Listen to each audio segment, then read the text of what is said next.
Okay, I think we're ready to come back to open session.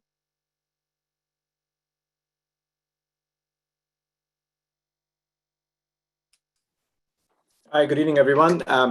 I'll be reading out the agenda today on behalf of the board chair and board vice chair. So we reconvene to open session at 7:02 p.m. The only report out is that the board has decided to keep their board meetings virtual to the end of this calendar year in accordance to new regulations. So we'll stay virtual and then revisit it again in the beginning of the year or in the December board meeting.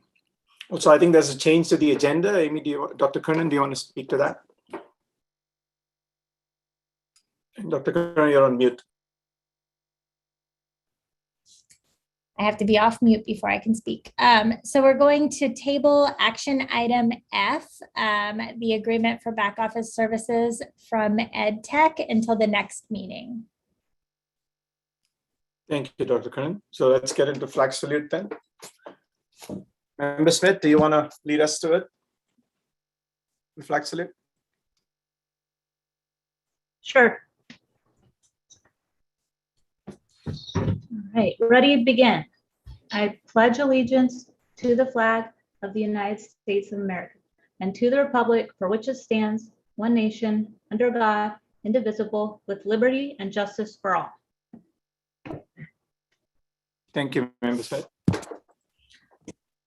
Okay, so item number 5, community input on agendized items.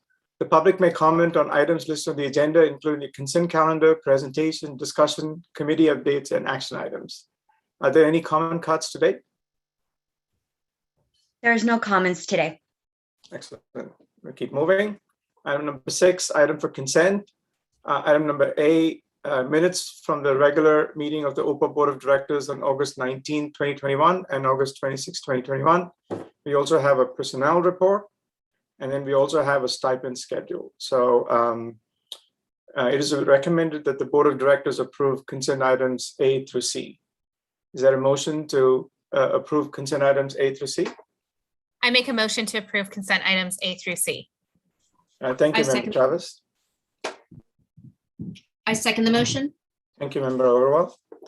Roll call, Member Agarwal. Aye. Member Jackson. Aye. Member Kagu, aye. Member Smith. Aye. And Member Travis. Aye. This motion passes unanimously. We're happy to have item number 7, which is recognitions. Item number A, recognition of reclassified fluent English proficient students for 2021.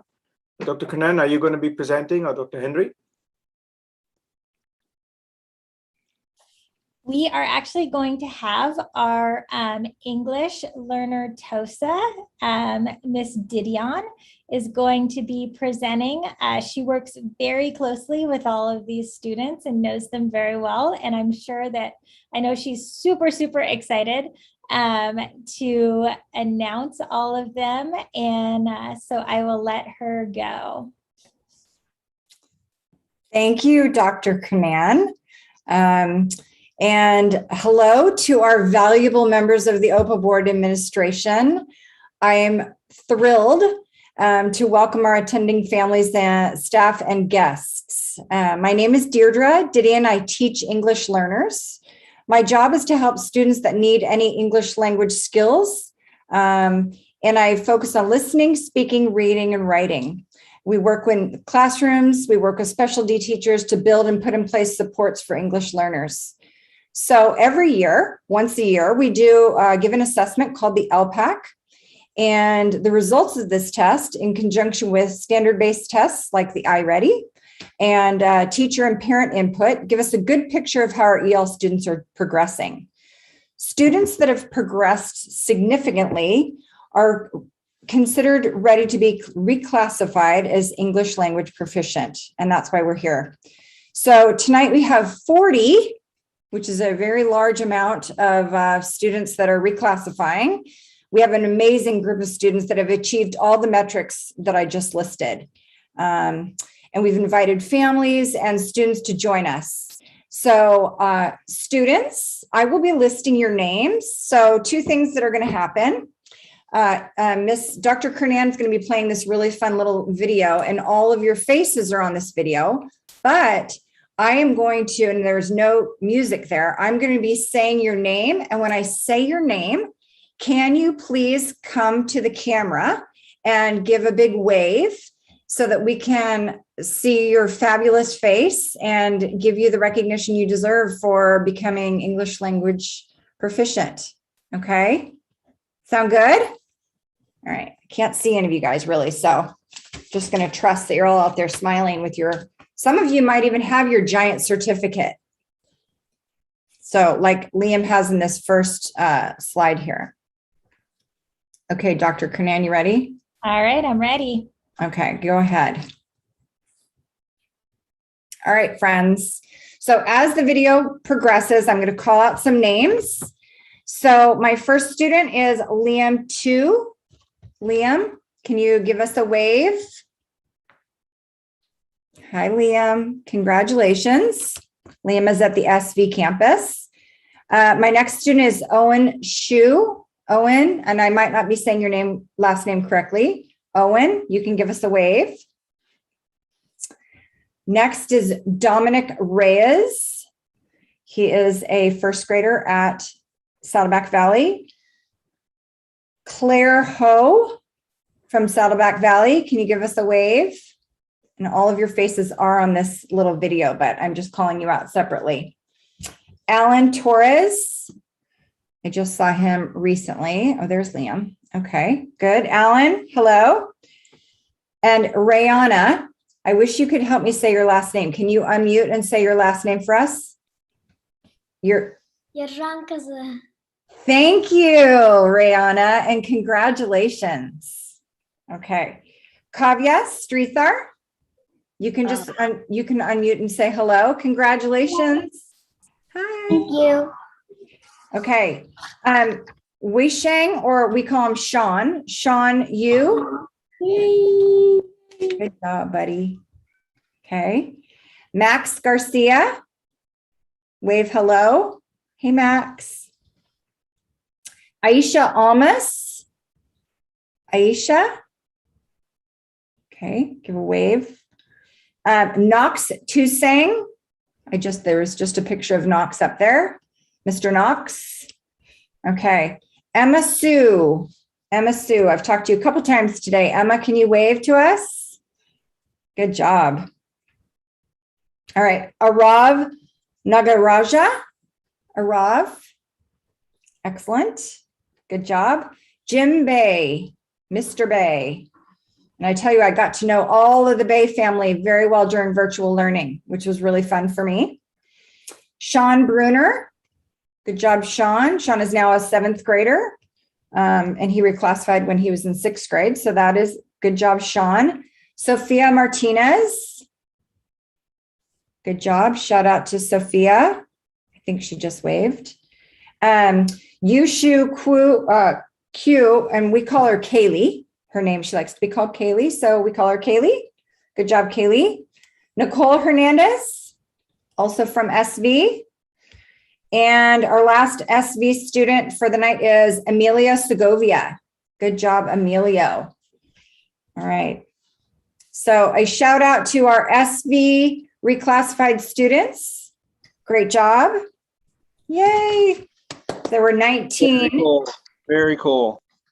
Very cool. Yes. And they should be so proud of themselves. I mean, really working hard and during virtual learning nonetheless. So that's pretty awesome. I mean, really awesome.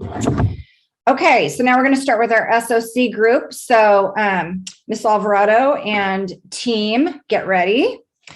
So our first student is Yusuf Ahmed. Okay, Yusuf, if you're there, please give us a little wave. Mayel LeMay, she is in 1st grade this year. David Matar, congratulations, also in 1st grade in Miss Stanford's class. We have Imar Gutierrez, and I know I saw Imar. Good job, Imar. Thank you. Yay, good job. No, thank you. Good job. Austin Sirachi. Austin, are you here? I know you were at our last meeting. His mom says thank you also. They couldn't make it to this meeting. Okay. Thank you so much for passing that on. Next is Nanami Kanazawa. Where are you, buddy? Good job. Right. And your brother just reclassified 2 years ago. So look at that. Yep. Good job. Next is Yara Mubayed. Is Yara at this meeting? Oh, there she is. Yay, with your certificate. Say something, Yara. Thank you. Well, thank you, really. Good job, Yara. Glib Pinchenko is our next SOC student. Glib in 2nd grade. Good job, Glib. Jaden Kim. Jaden, where are you? I think you're here. It's this weird thing where I just have you on the top of my screen and I have to like scroll around like crazy looking for you. Okay, well, anyway, Jaden, congratulations. Ava Nasibi, Ava is in our 2nd grade. She's in Miss Drucker's class. Nicholas Evanow is now in 3rd grade, but he reclassified as a 2nd grader. Good job, Nicholas. Aiden Kim, also in 3rd grade in Mr. Callan's class. Good job, Aiden. Next is Giva Mohammadi. Giva, are you available to wave hello? All right, you guys, when it comes to you, I do want you to say something because it's very fun. All right, Ridi Makwana. Are you here? I'm here. There you are. Congratulations, Ridi. Thank you. Good work. And also, we only see it on one person's screen. Only one person on there. It's not Okay. two. Thank you for letting me know. That is such a good information. Next is Grant Kuliakin, and I might be saying that Kuliakin. I just call him Grant most of the time. He's in 4th grade, and he really worked so hard with me once a week for the last couple of years. So I'm proud. Becky, I just saw you. Becky Lynn. Can you say hello, Becky? Hi, and congratulations. I know her brothers too. Nihat Carly. Congratulations, Nihat. Good job. He was here before. Adam Vilches. Now we're getting into the middle school years where kids are maybe too cool to come to our meeting. So maybe their parents are here for them. Adam, good job. Franco Marino. Good job, Franco. Hopefully you're here showing your stuff. Mark Corrals. Mark, good job. Welcome. And our last student, but not least, Max Martin is now reclassified. So a huge shout out and just a really warm round of applause for this amazing group of students that are reclassified Fluent English Proficient. Good job. Great job. Yay. Wonderful. Congratulations. So proud. So thank you very much. I really appreciate the board letting us have our ceremony, even if it's virtual, and we will see you kids on campus soon, like tomorrow. Thank you, Ms. Didion. Thank you for giving us a break from approving board protocols, which, by the way, we love. But thank you for giving us. But we should do this every board meeting. Have champions come to remind us of what we all do this for. So thank you again, and congratulations to everybody who accomplished this. Any comments from the board, the rest of the board? I just wanted to say congratulations as well. Thank you for all your hard work and our wonderful professors who work hard with you as well. We are so happy to see you move on to the next phase, and congratulations again. And this is one of the highlights of board membership, is to be able to participate in events like this and see, like Paul said, how awesome this organization is and how awesome all of the people who are here are in delivering on this awesome promise. Not an elite. Excuse me. Hello? Yes, go ahead. Yeah, I'm sorry. This is my son Yusuf, and we've been waiting all day long. He just got the achievement as well, and if any shout out will really be appreciated. Excellent. We just finished the Excellent. swimming class, and we are really late. But you have no idea, we drive like 100 miles per hour to get to the meeting. No, you're welcome. Ms. Didion, do you want to say something? I do. So Yusuf, congratulations. Let me read your name again and show us your certificate, that giant certificate. Yusuf, good job. Thank you. Thank you. We really appreciate it. He will be disappointed if he missed that. I know. And I was hoping that he would come. I saw that he wasn't here yet. So Yusuf, we did read your name, but you are a student at SOC. And so you're making all of the SOC students very proud. And I can see like all of their certificates on the screen right now. It's really sweet. Which somebody said looked like a giant scholarship. Don't you think? This is my giant scholarship. Your certificate achievement. So you did very well. You did very well, Yusuf. Good work. You made his day, by the way. Great job. Thank you. Okay. Thank you very much. You have a beautiful night now. You all Congratulations again, everyone. Yeah. Thank you. Any other board members? Do you have anything else to say before we switch to the next item? I'll add my congratulations. I don't know. I know we have, like, at least on my screen, I know there's probably 2 pages. I don't know if it's possible to have everybody hold up their cert one more time and get a screenshot, like capture the moment. Awesome idea. And if we have to do it on the 2 pages, Dr. Kernan, I don't know, you can direct us, but. I'll share my screen with everybody on it. And then I can flip through to the next page. All right, everybody hold up your certificates. Good job, guys. All right. Great work. Look at all those certificates.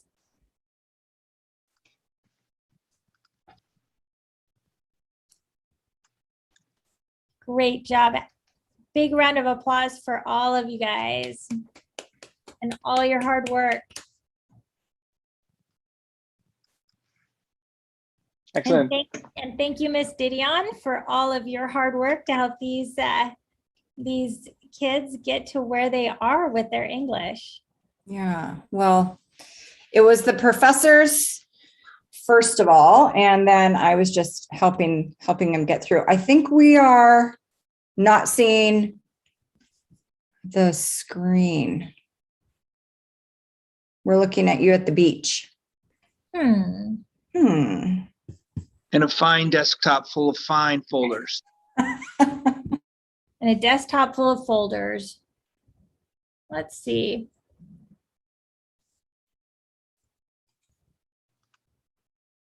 Amy, I also got it. If you, I also have Okay. it. I can send it to you. Yeah, it's not, it won't share everybody's picture.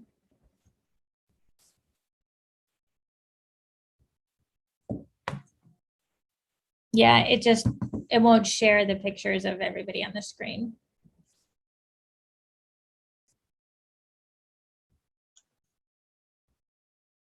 I'll send it around, Dr. Kernan, and if you can share it with everybody else, that'd be great. Thank you. Perfect. Thank you, everyone. Congratulations again. Okay, I don't want anyone to get the wrong impression that we don't love board protocols, but yes, we are very excited about this. Okay, let's get on to item number 8, the Executive Director report. Dr. Kernan. All right.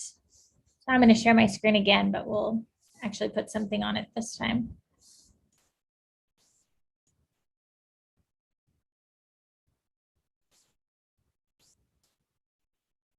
All right. So I'm going to give first kind of a quick COVID-19 update, and then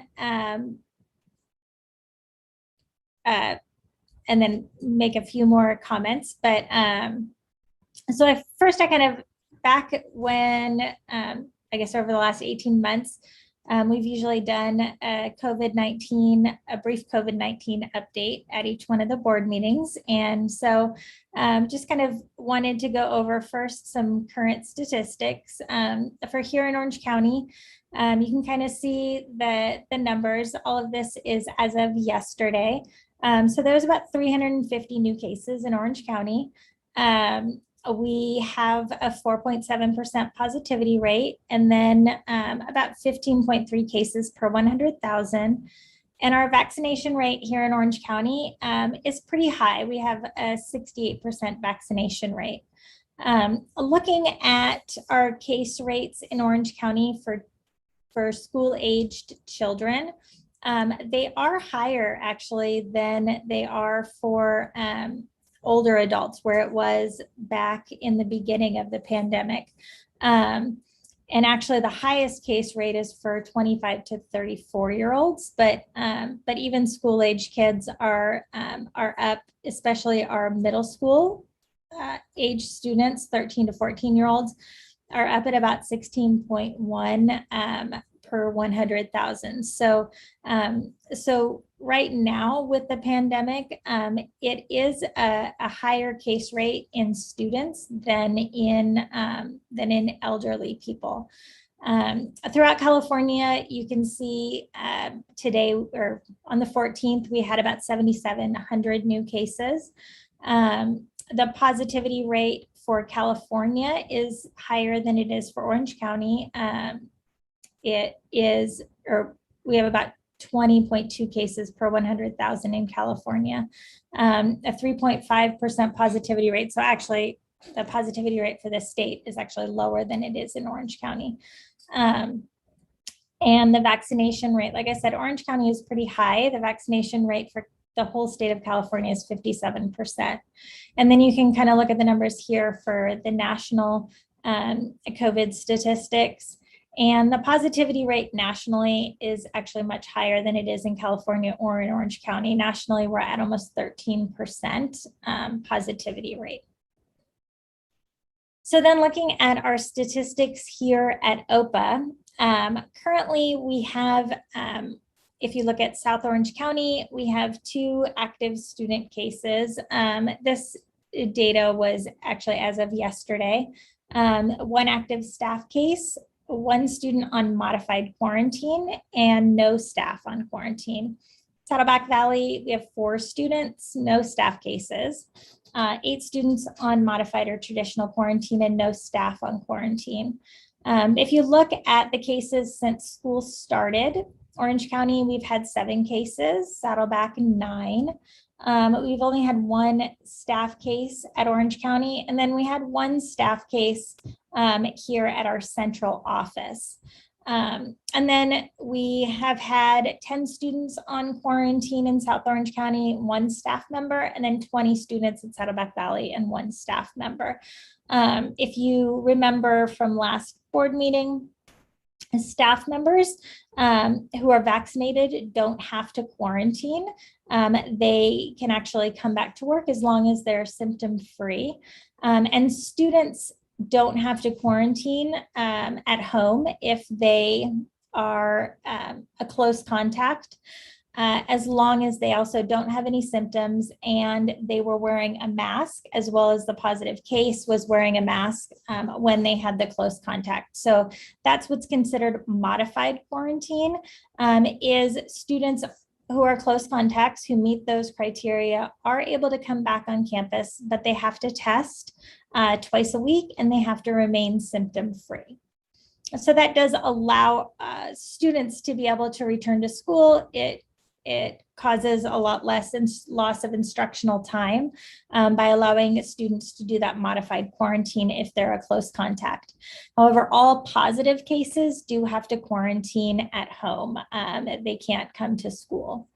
So just a little reminder of the COVID-19 mandates for schools. All students and staff must wear appropriate face coverings when inside on campus.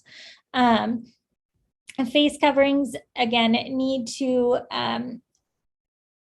be either cloth masks, 2-ply gaiters, or face shields with a drape. You can't wear masks that have valves or mesh that allow the virus to be exhaled. All staff and students are also encouraged at OPA to wear masks even when they're outside, or to remain physically distanced if they're not wearing a mask or face covering outside.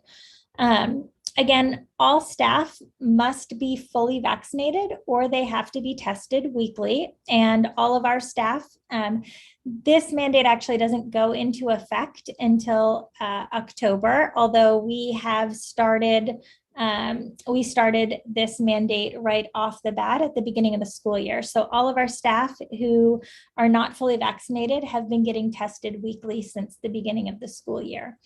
And then again, the students who are close contacts can do a modified quarantine, which I explained a few minutes ago. And then again, vaccinated staff or students may return to school after a close contact if they're symptom-free. And we do encourage anyone, even if they're vaccinated, if they've had a close contact, to still get tested weekly for 10 days after that contact, because there have been some breakthrough cases for vaccinated people. And then again, all unvaccinated staff have to quarantine after a close contact. So I know we've gotten some questions about what happens if a student does come in contact with someone on campus who's a positive case. So anytime that we have a positive case on campus, a low contact letter is sent to all staff and students that were present in that positive cases class, or within or in the same class as that student or staff member, while that person was infectious on campus. And infectious on campus means 48 hours prior to having symptoms or getting a positive test, up to 10 days after a positive test result or onset of symptoms. So low contact really just means that those people who get that letter should just check for symptoms. They don't have to quarantine or test, although they can be tested, and we do offer voluntary testing at both of our school sites for staff, students, and families. So there is no requirement for quarantine or testing, although you can. And then our low contact letters are sent through our ARIES communication system after we've done contact tracing. And low contacts are not reported as cases to Orange County Healthcare Agency. In contrast, we have close contacts. Close contacts are anyone who has been within 6 feet of a positive case for more than 15 minutes in a 24-hour period. It doesn't matter whether you have a mask on or not. If you meet those 6 feet within for more than 15 minutes, you are considered a close contact. We notify all close contacts by phone and make sure that we work with the families kind of through the process. And if you, like I mentioned earlier, fully vaccinated staff or students can actually return to school if they're symptom-free. They're not required to be tested, but they are encouraged to be tested. However, unvaccinated staff, if they have a close contact, they do have to quarantine outside of school. Student close contacts, again, may do modified quarantine. They can also choose to do traditional quarantine if they would like, but they don't have to stay home as long as they are getting tested twice per week and remaining symptom-free. And then just a little bit about our testing. We currently offer free voluntary PCR testing for all of our staff and students at each campus twice a week. Usually it's on Mondays and Thursdays. Last week, Monday was a holiday, so we did the testing on Tuesday. Students on modified quarantine can be tested on campus. So students on modified quarantine have to be tested twice a week. Whoops. And again, we do offer that free of charge on campus. Again, all staff who are unvaccinated also can be tested on campus. And all test results are monitored daily by our Director of Student Services so that we know if there's any positive cases and we can address them immediately. So, so that's kind of the COVID update, but I also wanted to congratulate our SOC campus. They were selected as Orange County's top charter school by the readers of Parenting OC magazine. It'll be coming out in their upcoming edition. And we're super excited to be able to have them win that award. I know we had a lot of people that voted, a lot of parents who voted, and community members who voted for them. We're looking forward to hopefully having 2 in a row and getting SV selected as the Charter School of the Year for next year. So we need all of our parents next year to vote so that we can get 2 in a row. We're also updating our profiles on Niche, the website that a lot of people use when they're moving into the area looking for schools. We're going to have kind of full profiles with a lot of pictures of our students and information on there. But I do encourage that those will be posted in the beginning of October. So I do encourage all of our families and our staff, once those new profiles are posted, to go in and comment on our school and say a little bit about their experiences at OPA. We want to really get a lot of feedback up there on our profiles for different families who are looking, possibly moving into the area or looking for a different alternative for their student schooling. So I really encourage everybody, once those new profiles are up in October, to take a look and make some comments. But it's been a super busy week, and we're really looking forward to just continuing having our students on campus. We have parent-teacher conferences coming up at the end of the month, and those will be, parents can select to have those either in person or virtually.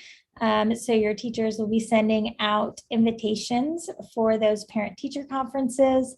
And we're just really looking forward to all of the great things that we have coming up at each one of our school sites. So I will turn it back over to Mr. Kagu. Thank you, Dr. Kunan. Any comments or questions from the board about Dr. Kunan's report? Okay, hearing none, I'll move to item number 9, Director's Report. Director Travis, do you want to go first? I just want to say congratulations again to SOC for making the Reader's Choice Award. It's amazing to hear that they're #1 charter school in Orange County, and also a big shout out to all the students for your award tonight. Great job, everybody, and thank you to everybody for continuing to do a great work, especially in this difficult time with COVID. Thank you, Member Travis. Member Smith? Ditto with all the congratulations. It's just indicative of all the hard work, perseverance, and just great spirit and attitude that everybody has around OPA. And also thank you for everyone that's doing their part in adhering to all the COVID safety protocols, because we do want to have a safe learning environment as much as possible. So thanks to everybody. Thank you, Member Smith. Member Agarwal? I have a few shout outs for everyone. Thank you to the staff for continuing to work so hard for our students during these times. We know it's all difficult, and we just appreciate all your continued hard work.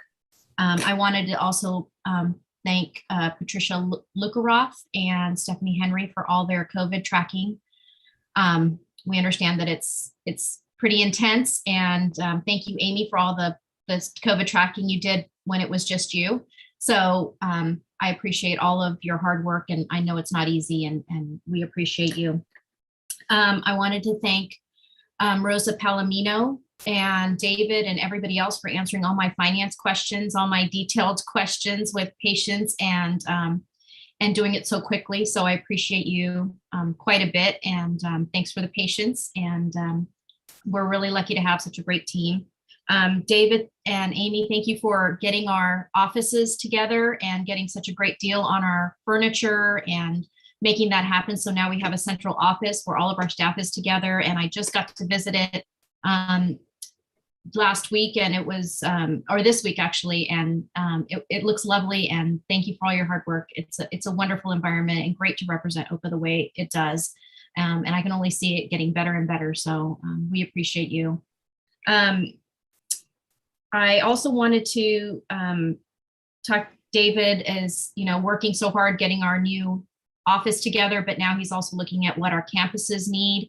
And we're looking forward to all of that coming together, and things are falling into place, and we just really appreciate everybody's hard work. Another item I wanted to talk about was Stephanie Henry, Carrie Velez, myself, and Angie Stowe had a moment to talk about Art Masters and what it looked like at SOC. And these parents have put 10 years of effort into Art Masters, and all the work, and it's completely 100% volunteer. They're not getting paid. These are parents who came up with curriculum, taught classes, arranged supplies, and worked with volunteers. So I just wanted to thank all of them. And I don't think any of us really knew what it took to bring that program to school. And I just wanted to have a shout out for them as well. And that was, and I wanted to thank you for multiple intelligences too. I saw somebody had sent me a screenshot of a homework assignment that came through that had multiple intelligences the way we had, seen it. And it was wonderful to see. So thank you for making all of that happen, and all the professional development I'm seeing coming through, and all the work for academic outcomes. And you guys are we're working so hard, and I just wanted everyone to know how hard everyone's working and how much we appreciate you. And thank you. We have a great organization. Thank you, Member Agarwal. Member Jackson? Yes, thank you very much for putting me last. That makes this so easy to just say you guys are all so well-spoken, and everything you said ×2. Great. Thank you, Member Jackson. And I'll just say a couple of, in addition to all the shout outs, I feel there's one other group of unsung heroes, the Owner Society parents who actually do a lot of things behind the scenes.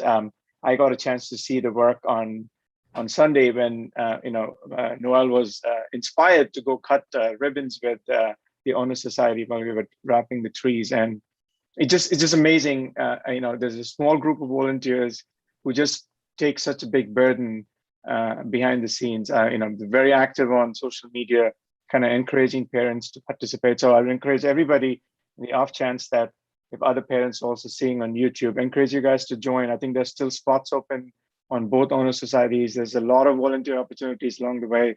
It's very easy, very simple most of the time. And it's a great opportunity for you to get your kids to these volunteer events as well. So thank you, Owner Society, and looking forward to all the cool things you're going to do.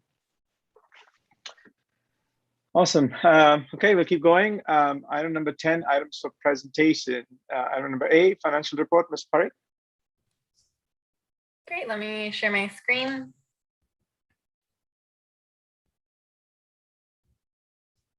Okay, so I'm going to go over today, we're going to go over the last year's unaudited actuals first. We had included in the last board packet the estimated actuals, but these are your unaudited actuals, which means that they are the final numbers for last school year until you go through the formal audit process, and we'll get that final audited numbers typically in December. So for both schools, just to kind of go over where we ended the year, for SOC, we did end last year at $1.3 million operating income. This was up about $175,000 from what you had last seen at the board level. And so you can see across the board, we had savings and expenses, about $77,000 in comp and benefits, mostly related to health benefits that came in under what we were budgeting. And then we did see some increases in revenue at the end of the year.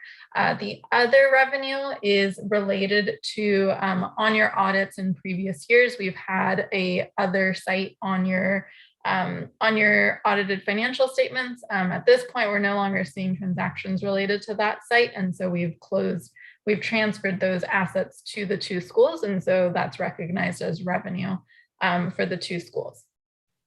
The other state revenue, an increase of about $38,000 at the end of the year. This is related to an increase in special ed and lottery rates that came in higher at the end of the year than what we were originally projecting. And then some minimal savings on books and supplies. And so together, all of those increases in revenues and expense savings netted to the almost $1.3 million surplus compared to the $1.1 million surplus we had projected last time.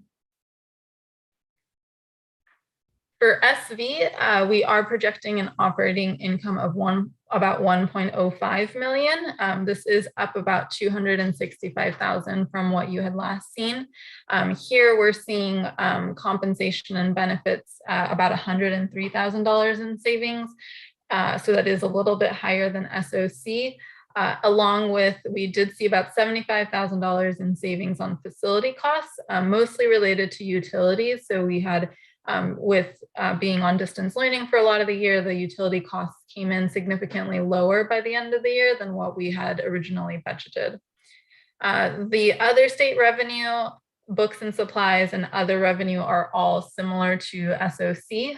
So same increases in revenue and then savings on books and supplies. And then services and other operating expenses, just about $6,000 in savings in various consultant costs that ended up not being used to the full forecast that we had.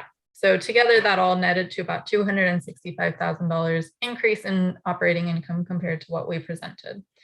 The unaudited actuals reports were due this past week, and so they've been submitted to your authorizer. They are up on the agenda for approval, and they reflect these numbers that I'm presenting here.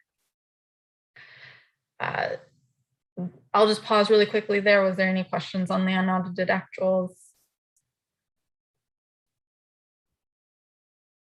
Okay, great. So then we'll move on to the current year forecast. So we are doing a combined July and August update for you since we didn't present the current forecast last month. So for SOC, we are projecting this year. So we had in the budget that you had approved in June, SOC was projected at an operating income of $695,000 for the school year. Currently, we're projecting about $670,000 operating income, so still pretty stable, looking right about the same, but it is a decrease of $25,000 compared to what we had budgeted. The changes from what we knew at the time of the budget, the biggest positive adjustment is special ed related. So there was $51,000 increase in your special ed revenue based on increased revenue rates that were approved in the governor's budget after you approved the budget for the school. In addition, COVID funding, so we're receiving a lot of one-time COVID funding, about $37,000 increase for SOC as the final allocations were released over the summer after you had approved the budget. The lottery rates, just like they increased last year, they also did come in higher for this new school year, and so about $25,000 increase forecasted at SOC. And then insurance costs, that is related to the contract that renews every year in August that we had budgeted a placeholder, and that came in less than what we had budgeted by about $21,000. We've seen a lot of the textbook purchases this year so far. A few of them came in a little bit higher than budgeted, about $6,000. And I flagged some of those on the check register slide in a few slides. And then the biggest negative adjustment that is driving the decrease compared to budget is compensation and benefits. So we've seen an increase in both independent study teachers and custodial staff. And so because of the increase in staffing costs compared to what we had budgeted, the annual increase in expense for the year would be about estimated at $153,000 for SOC. For SV, we're actually seeing an increase compared to the budget. So budget operating income was $441,000. We're projecting operating income to be at $525,000. A lot of the same adjustments. The only different items that I'll highlight is the prior year enrollment, which is a decrease of 2,000, so pretty minimal. But your final prior year enrollment last year, which is based on a snapshot number, came in one lower than what we had budgeted, and so that impacts your state funding by about $2,000, so nothing huge. So that is that decrease that impacts SV. The other item here that I'll call out is the compensation and benefits. At SV, we are also seeing an increase in staffing. So we're seeing an increase in independent study teachers and custodial staff. However, some of the positions that were either TBD or there was some turnover, the annual cost for those positions came in less than what we were budgeting. And so overall, with the added positions, we're netting to about a $12,000 increase in expense compared to the higher increase at SOC. So overall for this year, for SV, we are projecting a higher operating income than what we budgeted. Normally we don't include the cash flow, but just as it's the start of the year, I just wanted to give you an update that cash balances are pretty strong. So over $3 million for both schools. All deferrals are from last year are anticipated to be paid by September. And so all the money that you were owed from last year will be received this month. And then a lot of the one-time funding that is budgeted is projected to come in December, which is why we see that little jump in December, but overall looking really stable with both schools ending close to 3.5 million at the end of the year. And then the last slide is just the July and August check and credit card registers. So I did flag a few of the textbook purchases that ran over what we had forecasted. And then the insurance check was also flagged since that came in under what we were budgeting for insurance costs for the year. Are there any questions on any of that? I actually I had a go ahead, Paul. Sorry, quick one. There was a $153,000 increase in comp and ben in the SOC campus. Is that for a new role, one or two new roles that were approved after the budget was approved? Is that how I should think about it? So when we approved the budget, we had approved it for 5 independent study virtual learning teachers. After the budget was approved, the governor made a mandate that all schools had to offer virtual learning for any students who were uncomfortable going to school in person. So we had planned for about 70 to 80 virtual students. We're now up, I believe, at 170. And so we had to increase staffing in order to be able to cover all of those extra independent study students. So those increases happened after we made the initial budget in May, but we were required to offer those spots to our seat-based students.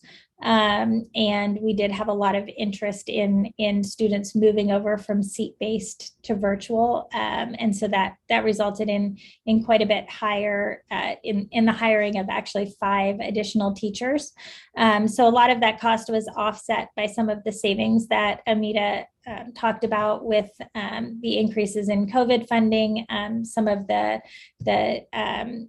decreases in the cost for books and materials and and some other things. So a lot of it was offset, but we still did for SOC have quite a bit of excess costs with those additional teachers. Thank you, Dr.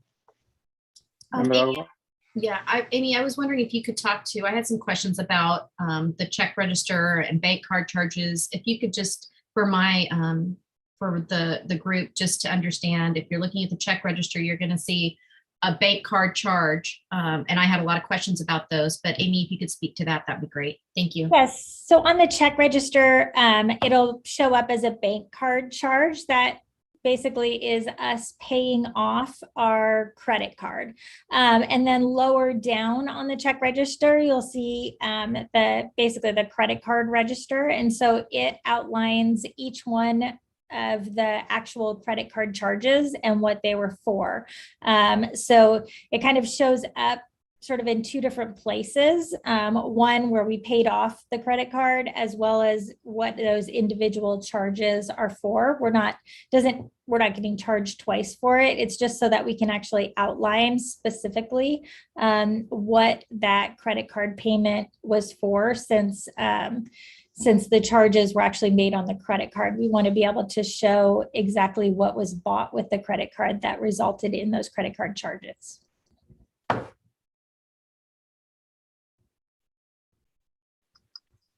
Any other comments or questions? Okay, and we'll move to item number B, curriculum and instruction. Dr. Henry. Hi, I don't have a presentation today. I am introducing our Director of Student Services and Accountability, Patricia Lukaroth, and she will be presenting on the COVID safety plan. She's been working very hard on that, and so she'll have some quick updates for you now. Okay, so you'd like me to do that now instead of with the action item? Yeah, do it now. Let me make sure that you make sure I can share my screen, please. Hello, everyone. It's nice to see everybody. Let me make you, whoop, there you go. Okay. One second here.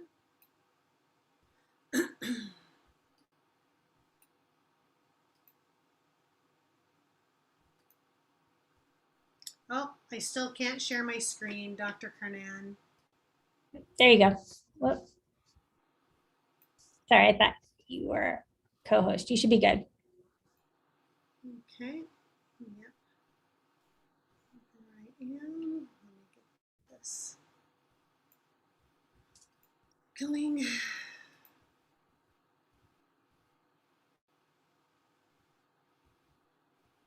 I'm going to share and then move a couple things around. And we'll get going.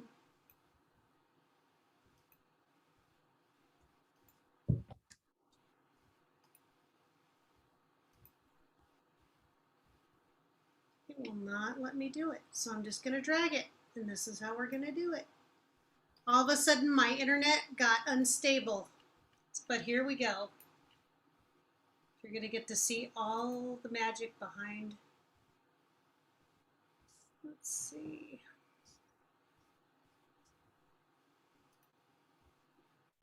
All right. So I'm just going to talk to you very briefly about the update of the COVID safety plan. This will look familiar to you all. Amy presented on this, Dr. Kernan presented on this in January of last year when it was first developed. Here's a little bit of your history. You know, since COVID began in March of 2020, the state and federal government both started putting aside large pots of money to help support schools and communities and get through the pandemic. So some of those funding sources were the CARES Act, which was federal funding for to address gaps in student achievement, as well as prepare to bring students back on campus once we were finished with hybrid instruction. But you'll see kind of the timeline where those pots of money were dispersed to schools in California. The original COVID safety plan, like I said before, was developed in January of 2021, and then AB 86 happened, and more money was released through ESSER, it's the funding, and ESSER 3. And along with that have come updates to the COVID safety plan. So what we have done is gone through and following the California Department of Public Health, updated our plan to describe all of the steps we are taking at both schools to ensure the safety of our staff and students and respond to positive COVID cases and track COVID cases and all the things that Dr. Kernan described in her COVID update to you. So the small corrections are new personnel and responsibilities. You'll see that throughout the plan. And the larger changes are updates to procedures that I just spoke about based on what the California Department of Public Health is asking us to do and the policies that we are following. And that is it. Any questions? Thank you. Any questions from the board? So will the plan continue to be updated as new policies are coming out, or how frequently are you kind of looking at the plan to revise it? Right now, the plan has this one update, but I'm sure it will become, as long as we are under the pandemic and as long as money is being dispersed the way it is from the federal government, we will continue to need to update it as the requirements change over time. Got it. Thank you. Yeah, it's really a working document. So anytime that we have changes in mandates or changes in our policies, then we'll update those in the plan. This was sort of some updates that we needed to do as well to be in compliance for our ESSER 3 funding. So this one, we needed to make sure we got board approved before October so that we could submit this version of the plan to the state with all of the required pieces. But we will, anytime that there's any changes in mandates or anything like that, we update the plan.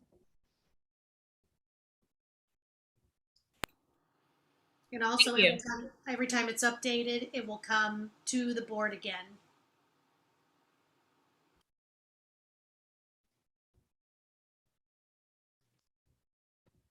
Okay, any other comments or questions? Okay, we'll move to item number C, reserve and fund balance comparisons from Ms. Palomino. I believe this is sort of the initial analysis that it gets factored into what we're going to do over the course of the year, but Mr. Bali or Ms. Palomino, if you want to frame that out and then present, please do so.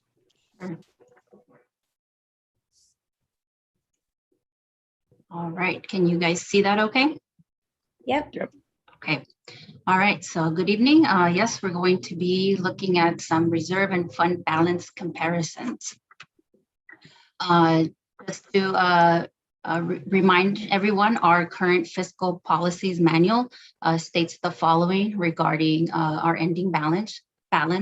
At each June 30, OPA shall maintain an unrestricted available ending balance at or above 3% of total expenditures during the fiscal year just ending. The board's policy goal is to ultimately have the unrestricted available ending balance for each school it operates at or above 15% of total expenditures during the fiscal year just ending. Management is directed to develop a plan to reach this policy goal by June 30th, 2030. Next year, we have language directly from the California Charter School Accounting and Best Practices Manual. It states that although not specifically related to charter schools, regulations regarding school districts' financial reserves are updated at the CDE website, and it states the following. Available reserves for any of the budget year or 2 subsequent fiscal years are not less than the following percentages or amounts as applied to total expenditures and other financing uses. So for a school or district that is, they will be reserved for the greater of 5% or 65,000 with districts with ADA between 0 and 300. Then the greater of 4% or 65,000 for districts with ADA between 301 and 1,000. Next is 3% for districts with ADA between 1,001 and 30,000. And this is where OPA falls under this 3%. And next we have a 2% reserved for districts with ADA between 30,001 and 400,000. And lastly, 1% for districts with ADA of above 400,001. The manual also reflects that FICMAT, which is our Fiscal Crisis Management Assistant team, they recommend that charter schools adopt a minimum cash reserve of 5% of the total of all budgeted expenditures and develop a 5-year plan to increase that reserve from 5% to 10% of total budgeted expenditures. So this just kind of shows you that our fiscal policies are following both CDE recommendations as well as FICMAT under this California Charter School Accounting and Best Practices Manual. And here specifically, we have different schools in the state of California, just to give you an idea of where they fall and in comparison to Oxford. So we have Liberty Elementary School, which is in the Chino Unified Valley School District at 27%. Rockland Academy Family of Schools in the greater Sacramento area at 29%. Petaluma Accelerated Charter School at McKinley in the Sonoma County at 5%. Our local Capistrano Unified is at 13%. Arroyo Vista Charter School in the Chula Vista Elementary School District is at 12%. And Saddleback Valley, Saddleback Valley Unified is at 21%. Irvine Unified 14%. Laguna Beach Unified 21%. And then finally Oxford Preparatory Academy, we fall at 55%. So that's a quick snapshot. Any questions? So our reserve balance is quite a bit larger than most of our surrounding districts, and we do meet even that 10% that is recommended for schools to reach in the next several years. We are, through our strategic planning committee, once we have that input and begin strategic planning, part of that will be to look at ways in which we can possibly use these reserve funds. But I know the board wanted to have kind of an overview of where we sit in relation to other charter schools as well as other districts. As far as kind of close comparison to us, Laguna Beach has probably the closest ADA or number of students to us out of the kind of district schools around us. It is hard to find a lot of information on the charter school reserve balance, as Rosa can probably attest to as well. Most charter schools don't publicly have available their budget information on their website. At OPA, we try to be very transparent, and so all of our information is available for anyone to see at any time. It is a public record, so technically all schools have to make it, or are supposed to make it available, but it is very difficult. I know, when we were looking to try to find even our surrounding charter schools in Orange County, we really couldn't find any publicly posted information on their reserves or really find their actual budgets. So again, we try to be very transparent about it, but we tried to find charter schools that were, kind of similar size and demographics to ours, age range in elementary school, so that we could show you at least some comparison of what other California charter schools actually have as their reserve as well. So any questions on that? Yeah, so Ms. Palomino, one question for you. the math on this is how much of a cash balance we have, which is about $6 to $7 million. And you divide that by the budget. Is that how you did the math? The summation of the two budgets. Is that how the math is? 55%. So we take a percentage of your ending fund balance over the cost of your expenditures for the fiscal year.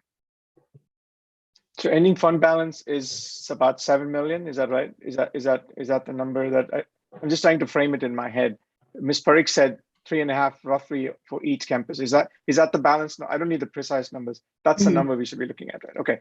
Okay. So that one divided by the total budget for next fiscal year. Right now we have 55%. Okay, got it. Okay. 55% is an average for both school sites. One's at 53% and one's at 57%, but the average is 55%. Sure.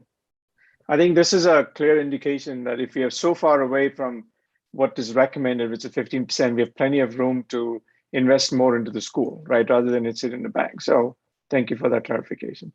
Any other comments from the board or questions? So I have a question then about next steps and process. I heard Dr. Kernan mention strategic planning might be the forum to further dissect this and look at next steps, but I'm wondering, board mates, what are we thinking? And do we have sort of a sense of timing when we'd like to have a decision made by?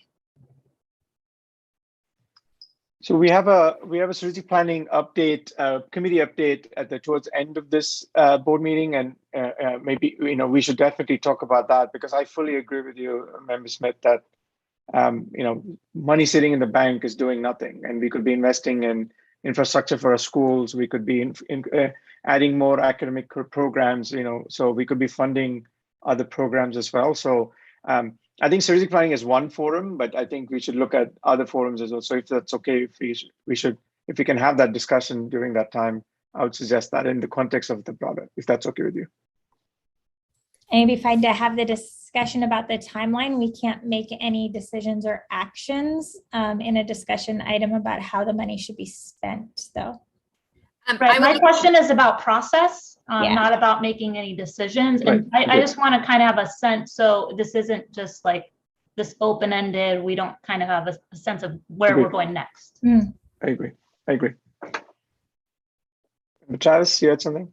I would actually like to propose that we actually do a study session at a future board meeting that kind of dives a little deeper into, how we want to go about utilizing this now that we have this information. So that would be my recommendation for process, is to have a study session to dive into this once we have more information from the strategic planning as well as the academic outcomes.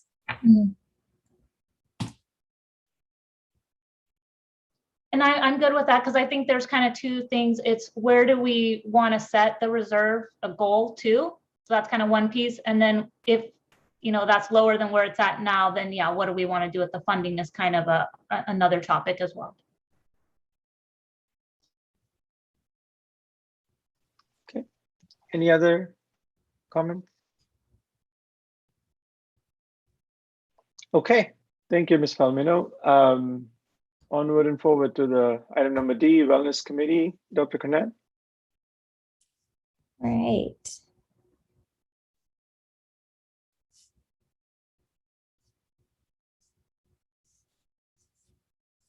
All right, so we have a school wellness committee at each school site, and at the end of, it was kind of at the very end of the year last year, the wellness committee got together and sort of looked at where we are in terms of health and wellness, and kind of made some recommendations for things that we can improve on, things that we're doing well. And that's sort of a yearly process. So since it happened at the very end of last year, we didn't get a chance to report out on it last year. So I just wanted to quickly kind of give a little synopsis of what the committee came up with, and kind of where we are with next steps. And so part of the wellness committee looks at our school lunch program, as well as other health and wellness activities that we do on campus. So Our wellness committee is part of our school site councils at each school. And again, they met last spring to discuss our wellness plan and our different health and wellness policies. How well we implement all of those policies and what our progress is was rated. And the committee came up with a few, like I said, key strengths and recommendations. And then the updated wellness policy was brought forward at the end of May of last year. So some of the areas that were assessed were student access to healthy foods during the school day, nutrition education, opportunities for physical activity during the school day, school staff being encouraged to practice healthy nutrition and physical activity, being good role models for our students to be healthy, that the community is engaged in creating continuity between school and other settings. So really, engaging the community and promoting healthy practices even outside the school. And that also that we have an infrastructure to be able to manage, oversee, communicate, implement, and monitor all of these wellness policies, and then establish different goals and objectives each year. So, some of the strengths that were found is that we do adhere to all health guidelines for school meals, and we offer free meals to all students. So over the last 2 school years, last year and this year, the school lunch program has actually expanded, and we are able to, through a waiver because of COVID, offer free meals to any student who wants to have a lunch. So we've actually been doing that through last year and into this year, and it will be extended, that free meals for all students, through the end of this school year. And then we'll be waiting to see if that is extended again into next school year.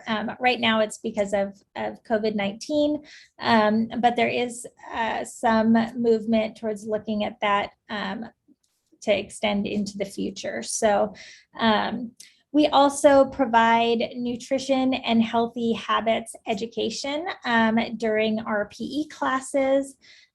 Students also participate in a lot of physical activities throughout the school day. All of our students do participate in the required PE minutes each week, but we also have things like sports and Taekwondo.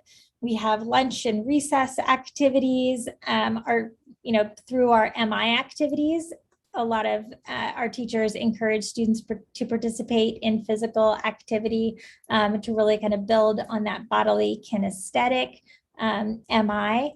And again, students have recess and physical education each week.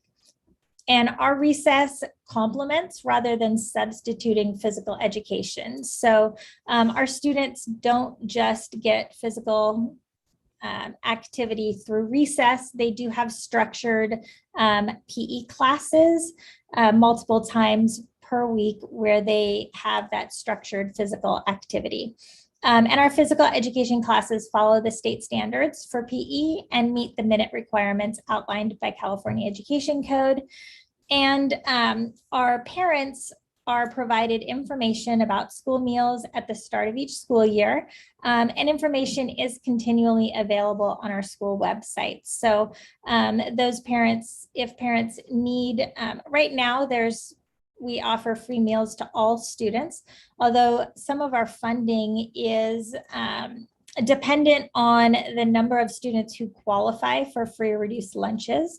And that's calculated based on the number of parents who have filled out free or reduced lunch applications and those who qualify based on filling those out. So we do encourage parents to fill out those applications, even though all students do receive free meals, because we do get additional funding to pay for things that benefit our students as a whole, as well as directly benefiting our socioeconomically disadvantaged students through that funding for our unduplicated students and those students who are socioeconomically disadvantaged based on their free and reduced lunch status are part of our unduplicated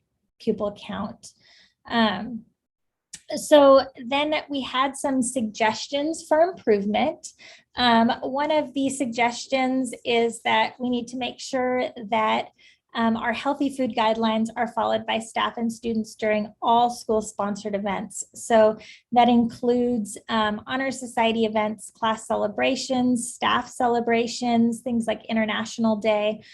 We do need to make sure that we're following those healthy food guidelines. So I know, sometimes we want to have students have things, maybe candy or things that don't follow those guidelines, but really,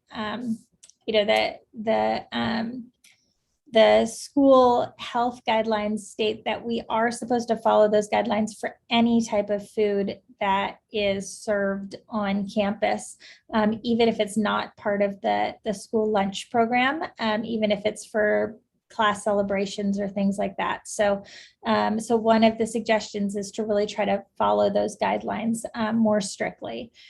And then that healthy habits education should be embedded into all curriculum and be provided in a variety of different formats.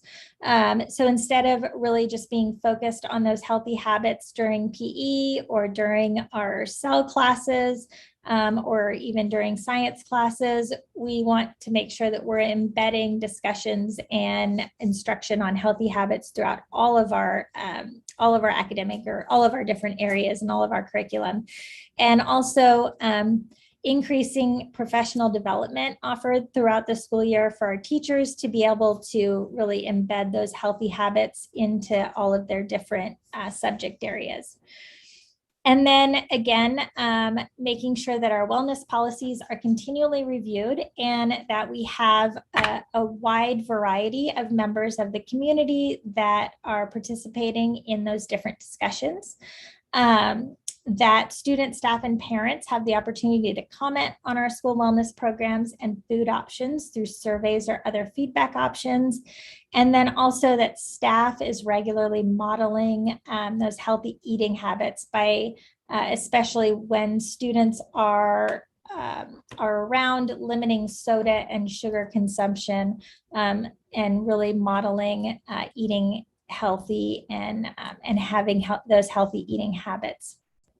So, we, those were some suggestions for improvement, and we are looking at ways to really increase the amount of stakeholder involvement in these different wellness programs, including our school lunch providers. So this year we are going to meet again in the winter and spring to monitor our progress on implementing those wellness policies. We also are going to be participating in the selection of our school lunch vendor for 22-23. If you remember from last year, we did contract with Revolution Foods just for this year, but we do just have this year's contract. And so we will be looking at a variety of different options to make sure that we have the best options for OPA. So, we want to make sure that we are offering the best quality food, that we have a reliable vendor to provide that food. So we'll be encouraging different stakeholders to help participate with us in that selection process. And then also, as part of that selection process and gaining feedback, sending out a survey to our parents, staff, and students this winter to get feedback regarding our current lunch program, our current wellness programs, healthy habits education, and gaining feedback just from kind of a broader stakeholder group on how we can improve improve on our wellness programs and food options so that we're ready then in the spring to determine a new, or to determine the food vendor that's going to be the best for us at OPA. So any questions?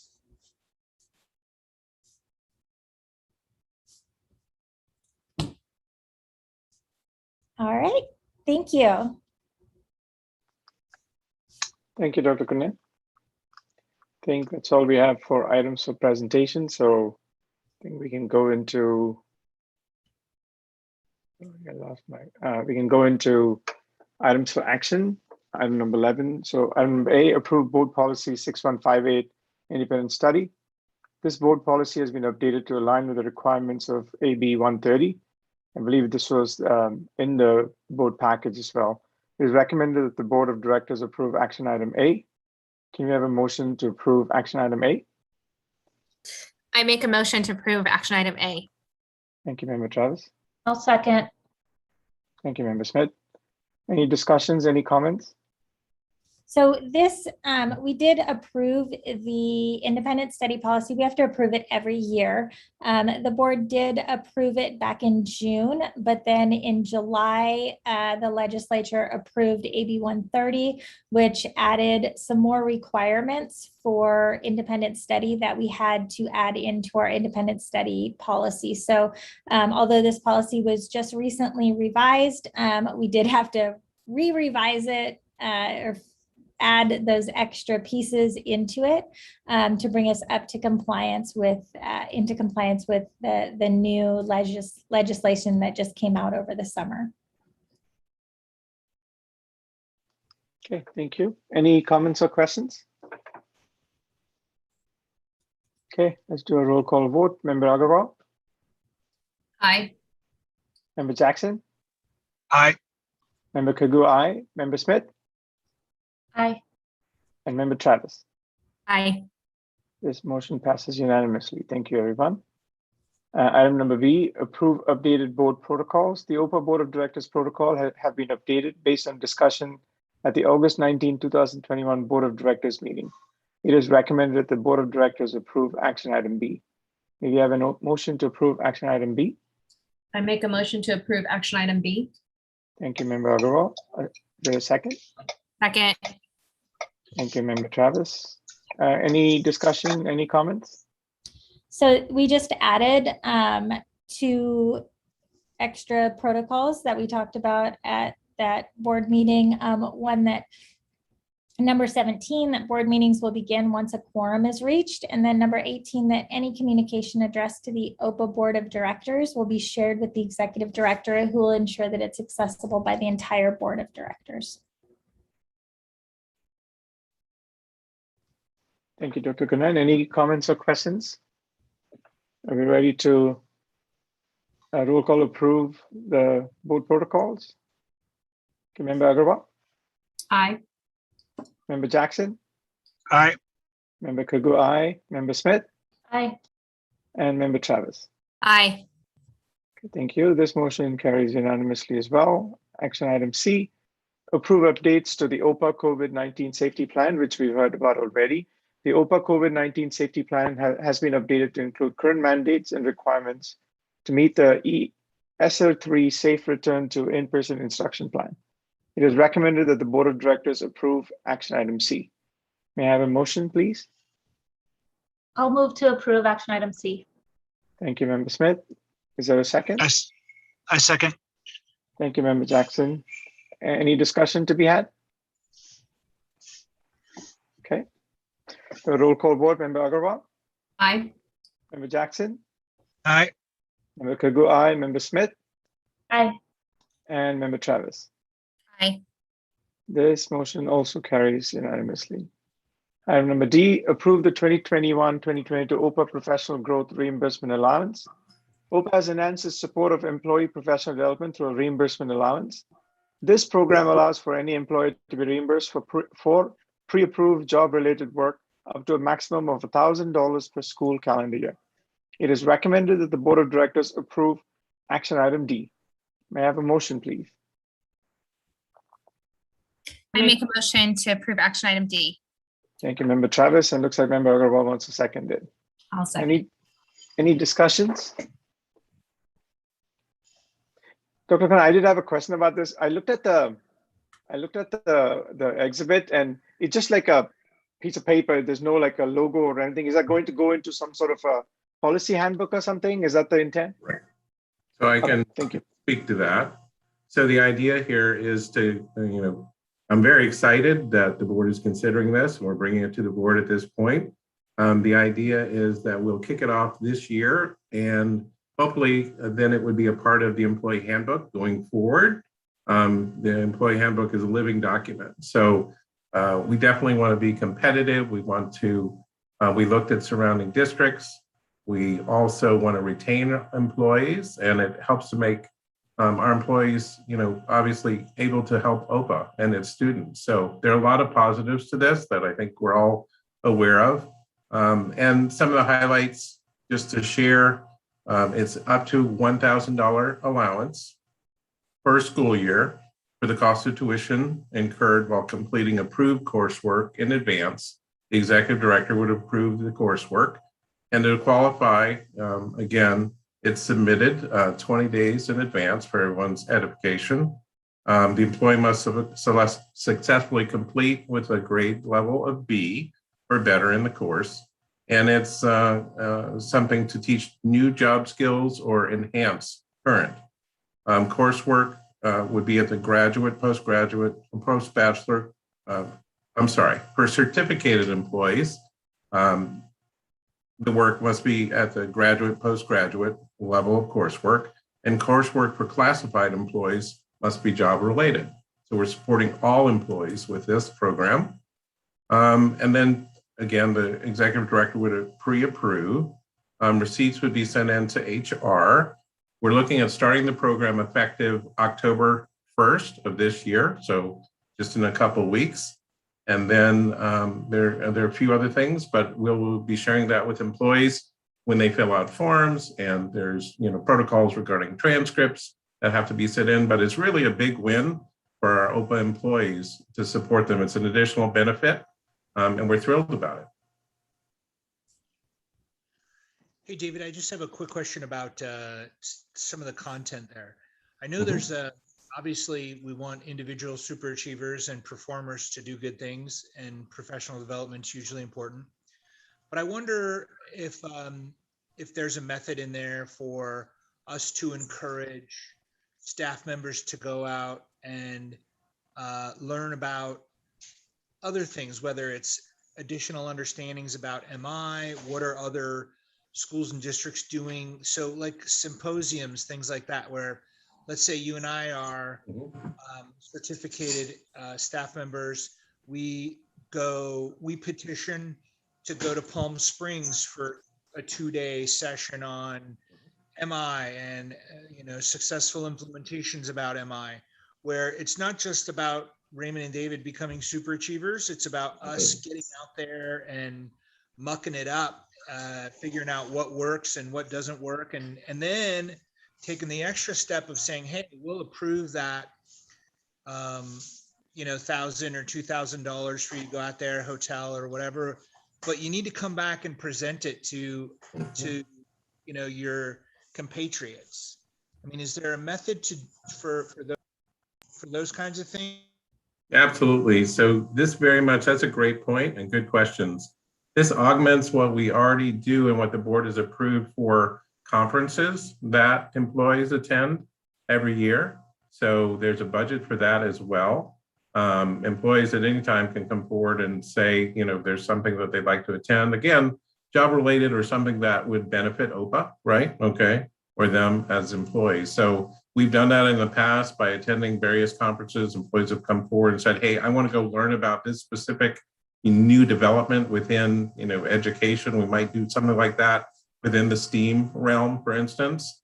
So I think there's a great opportunity for that. Comes out of a different bucket, but definitely they are complementary.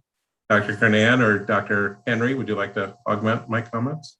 If I may, we put out a weekly email to all of our staff members, all of our teachers regarding professional learning, the plan for the week, but we also include some additional, at this point, we were including additional free opportunities that our staff could sign up for and register for. However, if this is approved, it would be our plan to move forward by also posting additional opportunities that we see through either California Department of Education, through Orange County Department of Education also sends us a lot of professional learning where we can suggest areas for our staff members to use their funds as well. And we do also have opportunities for staff members to attend conferences that we also will pay for. So, you know, I know we're signing up for our annual Aries conference so that like our registrars and some other people who work a lot with student data can get more information. So there's a lot of different avenues that staff can continue to get professional development, both classified and certificated staff. This would be a way to encourage staff as well to seek additional outside opportunities to enhance their own education, with us being able to reimburse them for those things. So it would be in addition to anything that we were paying for the staff to attend. One good example of this is our teachers who are clearing their credentials, so doing their induction program. A lot of school districts will help offset the cost of that induction program. In the past, we have not.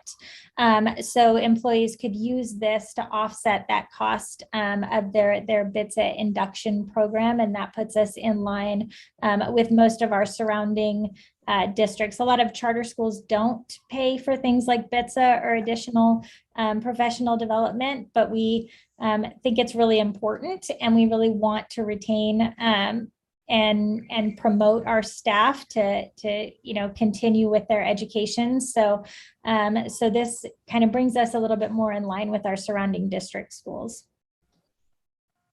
Can I ask, so based on how it's being described, it sounds a little bit more like a tuition reimbursement program, but maybe it's a little broader than tuition, but it's not like full-on professional development because that's covered elsewhere. So I need further clarity on what we're approving to be reimbursed to this item tonight, because it says job-related work in the description.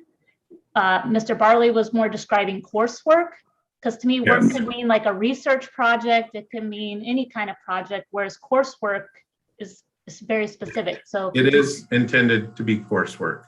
Okay, so maybe we need to amend. Yeah. That would make it more clear. You're correct, Dr. Smith. And again, in the for-profit world, this would be considered a tuition reimbursement program. Okay. Yeah. Thank you. Mm-hmm. So we can add that. I think in the actual in the little blurb here on the agenda, it doesn't say coursework, but in the actual written out policy, it does say coursework instead of work. So it's a little bit more clear in the full policy versus just the little blurb on the agenda. And that was provided in your board packet. What I'm talking about isn't included in here. Couldn't hear. Yeah, I think, Member Jackson, I think that's already been approved, meaning that provision for people to go to conferences is already in the budget. This is above and beyond that. It's what I hear, right? Yeah. So we already you've already approved a budget with conferences with a line item, a budget item for conferences in there. So this would be above and beyond those conferences that we send people to and pay for. And not just that we're sending you somewhere, as much as if I and another professor come and say, hey, we know about this thing in Bakersfield that's, about how other districts are successfully employing this thing or wellness, or pick something that's going to be awesome. And then we can come back and present, pick a method. We're not going to prescribe it.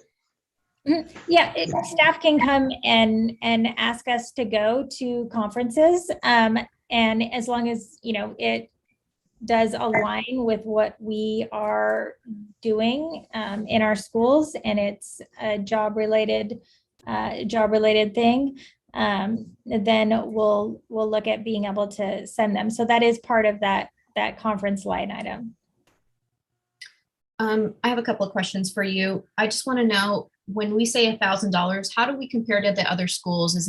Are we better, the same? Are we less? Like, I know you said comparable, but are we doing better than because ideally we'd like to be an employer of choice, right? I mean, ideally. Right.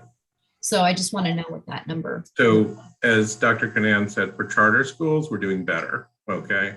For other districts around, we're kind of right in that pocket where we are kind of with compensation in general. We like to be in the, probably in that 75th percentile, right? So we're looking pretty good based on the districts that we looked at, okay, that are surrounding us. When you say, how many people are we covering? Like, is it just teachers? Is it staff? Is it everybody? Like who?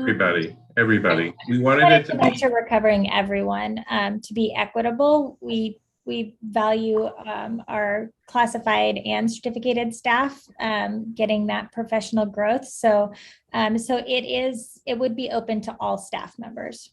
And I do want to point out, if I may, not all of the surrounding, the ones that we looked at, some focus primarily on certificated. We at OPA wanted to be able to be a benefit for all employees. I love that. What's the bottom line number? If every single employee used up the entire $1,000, which would be somewhat, I think, unlikely, but it would be $120,000 between both school sites. We'd be an amazingly better school for that. So I think it's not a huge cost for the amount of benefit that we're getting with our, providing that opportunity for our staff members. I think it demonstrates how much we as a board, administrators, and an organization culturally value our employees. We want them to continue to grow. We all know that things are moving so fast, and the skills that you learned, 10, 20 years ago, earlier in your career, they become obsolete at some point. So we want this to be an ongoing commitment, and I hope it can be for OPA. So when we are approving this, are we approving a dollar amount? Aren't we supposed to be saying like this is up to or not to exceed, as opposed to a policy?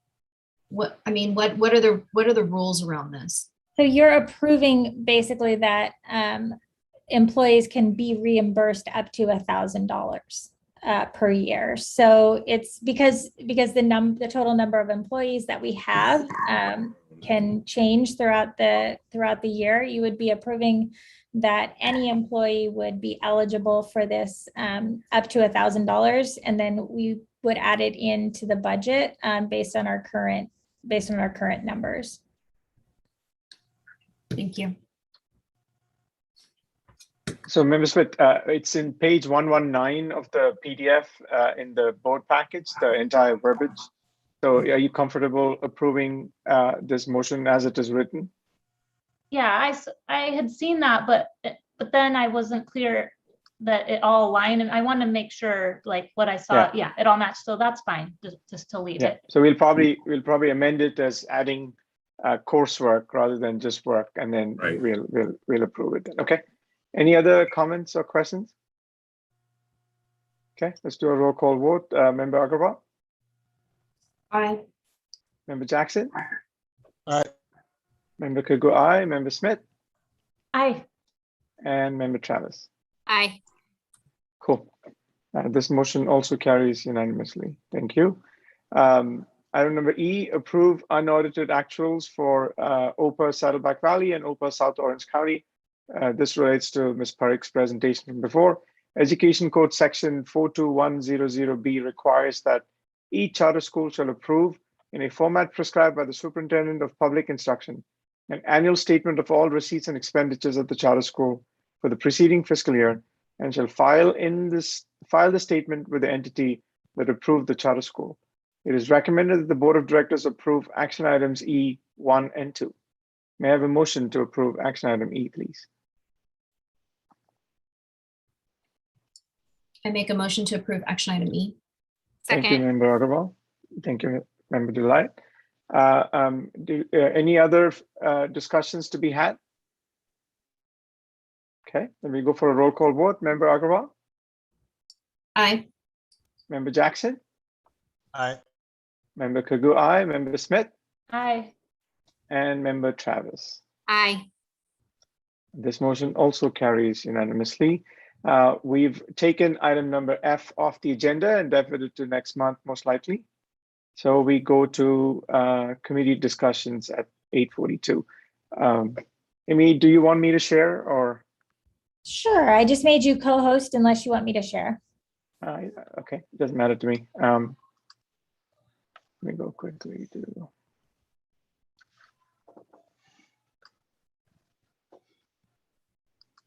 So I'll do a quick update on the strategic planning, particularly on the strategic planning and development committee board update. We had a meeting a couple of weeks back, the committee, and so this is on behalf of the entire committee, including Member Travis. Let me just quickly go through the agenda, what we want to talk about, and we'll try to keep it short. First, I want to give you a quick update on where we are. If you recollect, we had two different work streams we're going to focus on. One is strengthen the core, another one is future growth. Our goal was for this year to focus on strengthen the core, so that's what I'll give you an update on. I do want to spend some time talking about how do we engage the board, particularly on no regret moves, and I would love to have a discussion here on that. And it looks like there's already some ideas about maybe a study session or whatnot, so I'd love to talk about it and then kind of give you guys a sense of what the next steps are. Clearly, the timeline we had laid out as a committee was very aggressive, so we're behind a little bit, but I think we have some good momentum, and let me just walk you guys through that. On a quick update, we've done several focus groups now, 3 with parents, and then we focused it and honed it on long-time OPA parents. Got great feedback from different focus groups. Sort of 3 major categories that we ask people questions on. One is on academic and social, like emotional. This is about, for our champions, then anything sort of outside the school, so enrichment, extracurricular activities and extras, and then the sort of the ecosystem, the parent involvement, education experience around them. Based on all of that feedback, the committee has identified priority major outcomes that we want to make sure that we are bringing across into our curriculum. Some of these outcomes we may already have, some of the outcomes we may not, and the intent is that some of these outcomes we will get with new ways, new traditions that we'll incorporate now, and some we can bring back some of the older traditions that we've heard great feedback from some of our long-time OPA parents. Right now, the team is working on building out a list of initiatives, particularly the staff is driving that. And the idea is that they will then bring those initiatives that'll lead to those outcomes we're looking for, which then the committee and the board can kind of decide which ones we want to implement, which ones we don't want to. Hopefully this will lead to us funding some of these initiatives as well, going back to Member Smith, your question as well. But we'll have more of a discussion on that. The intent is to kind of get some quick wins on the board, kind of start showing some progress in terms of some of these outcomes as well. So as a committee, we've agreed to go get some of those low-hanging fruits and not necessarily wait for this massive strategic plan that has all of these initiatives and then like have a big splash. Like, let's just keep getting some wins on the board as we sort of build out the bigger plan. In terms of content, there is an appendix, page 9. I apologize, we didn't upload it until late today, but there's a page 9 that has a lot more details in the appendix. It's up in the board portal now. But let's just talk about some of the outcomes that were identified that I think generally as a committee, we felt that that would be interesting to bring to our champions. So on the academics and social emotional, MI is something that we constantly talk about. So incorporate MI concepts, build champions confidence. Here's sort of what you often hear Raymond talk about: stand and deliver. Here's what that was one of the reasons why stand and deliver happened, because it gave our champions confidence. Reinforce a culture of excellence, right? Whether it's in academic excellence, homeworks, our behavior, and that kind of goes into that fourth outcome, which is make sure that we're strengthening our champions' characters as well. So that's sort of the 4 outcomes that we want to see if we can launch initiatives towards making sure that these outcomes are going to be, we're going to start seeing, or if not, we already don't have, right? For the ones that we don't have. The second aspect, which is the enrichment, extracurricular activities, and extras. This is everything that's outside the classroom. So all the way from enabling a sense of belonging. So, the university concept is all about having a sense of belonging. OPA concept is all about a sense of belonging. And so, enable that sense of belonging for each champion, allow outside of the classroom experience. This is about going on field trips or getting experience, going on university tours, getting experience, going to colleges very early. That's the second outcome. Third outcome is, are there other extracurricular activities or co-curricular activities that we can incorporate, whether it's in sports, it's in taekwondo or language arts and so on. And then, this notion of having our champions become global citizens. Some of the ideas given were International Day, where you get exposure to multiple cultures, language classes that obviously have come back roaringly. It's been tremendous amount of positive vibes I've been hearing about the language classes. And then the last one is this notion of investing in improving our infrastructure. This is something that I'm personally going to be very passionate about. I think that if we have that 55% extra funds, then are there things that we have in our wish list that we want to invest in? Better playground infrastructure, better classroom structure, science labs, whatever it is. But we should definitely spend enough time thinking about it and not let 55% of our funds just sitting there doing nothing, right? And then the last bit is this notion of parent involvement. I talked about it earlier. Honor society. I think as OPA, we have the gift of parents wanting to be more involved. Oftentimes you hear parents saying, "Hey, I want to do more." And of course, we've struggled with COVID and welcoming our parents back into campus, but we're slowly going to open that up. And so, start with the sense of OPA community, right? I think, this notion that we all belong to OPA, find ways to have more parental involvement and parental education. And then, this other appendage of our strategy and development committee, which is about project-specific funding, right? I mean, I think parents are no longer interested in just give funds to the school. It's more about, hey, we want to have a better science lab. Okay, let's create a project and let's go fundraising for it, or any such combination of that, right? So let me pause for a second to see if any of my committee colleagues have any ideas to add, or for the other board mates, you have any questions about some of these outcomes that we've prioritized that we want to make sure comes out of this strengthen the core work stream.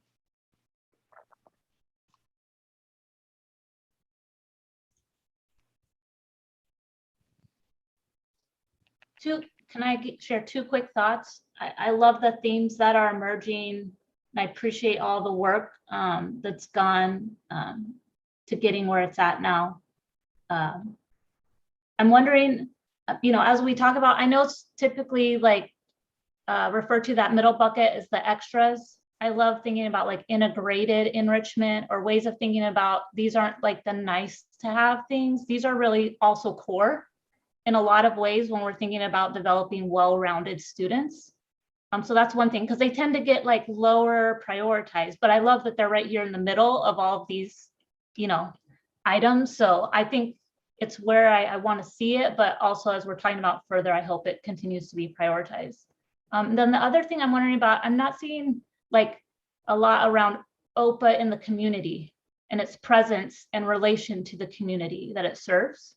So I don't know if that fits in somewhere. That's like another phase. It's just not a priority in this first set. So any ideas or thoughts around that, I think it'd be good to explore. And so Member Smith, one of the reasons why we did it in these, just to answer your first comment, one of the reasons why we said we didn't want parents to get confused or focus group to get confused about, or, going all over the place. We said, okay, imagine your kids are in the classroom, and imagine your kids are sort of outside the classroom, and imagine what you're going through. But I fully agree with you. All of these are equally important in my opinion too. And I think that in many ways, no matter how awesome our academics are, if the outside the classroom experience is not very good, you don't get a well-rounded personality. So I appreciate that comment.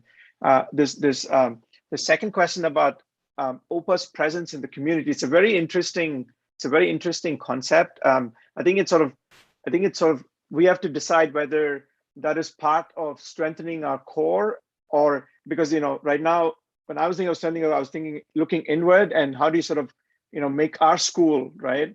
But I think you could argue that the image of the school and what the school does to the outside community, how it sort of represents itself outside, could also be a part of strengthening the core. So it's a very, I think it's a very interesting concept that we should understand a little bit more, go a little bit deeper into that. I agree with that. But honestly, at least I personally have been thinking, what inward looking, like what is it that we need to be doing? That's sort of how I've been framing it in my head. So. Remember, Travis, anything that you want to add from your perspective? Yeah. No, I just want to Anybody thank else? everybody on the committee. I think it's amazing, all the work and all the people that have participated in the focus group so far. I think it's incredible to see what will be the outcomes, the final outcomes. And one of the things we want to do, and this is full credit to Member Agarwal, she suggested that maybe I do like a presentation of the insights, right? So not just send the presentation out, which is what my original intent was, but to then kind of give the color commentary of what we're trying to do. So maybe like a podcast or something. But I'm not that sophisticated, but I'll just do like a PowerPoint audio presentation and send it out. So thank you, Member Agarwal, for thinking about that. Dr. Kunan has put together these worksheets that we've now taken that committee and we've divided it up again into smaller committees so that you can actually do work, right? I mean, it's hard to do work during committee meetings. So we've divided it up with a mix of staff and board members and kind of saying, okay, if these are the outcomes, what do we mean by those outcomes? What do we have today that incorporate some of these outcomes, and what do we want to bring back, right? And so this would be sort of this full list of things that the staff would say, we're doing these things, here are the things we would suggest to do. Then what we would love to do is maybe start with a committee and come up with sort of, yeah, these make sense, and then bring it to the full board to say, guys, here's a list of initiatives that are already there. Is that satisfactory for you? And then here's a list of outcomes, here's a list of activities that we want to add. Does that make sense to you? And then, if all of that sort of gets approved, we tick the box on that, then hopefully we would have accompanying with that what the investment profile would look like. And that kind of add up to, what we probably can invest to launch these initiatives, right? So that's kind of the thought process that we've launched in the committee itself. So, okay, I'll keep going. And if Can I ask real quick, just so we can make sure we stay aligned with academic outcomes, right? And the character, traits Right. we're like exploring. Archetype. Yeah. Yeah, and I know Dr. Kernan, you're in both, like fully present. So just making sure like I stay, don't divert too much with what we're doing from because I'm seeing different things here, like building confidence, sense of belonging, and I don't know if those are just examples or if it'll all be woven together once we settle on what we're doing. Yeah, I think these are more kind of almost what I was thinking of when we were looking at sort of our, those performance indicators or subcategories under each one of those big buckets.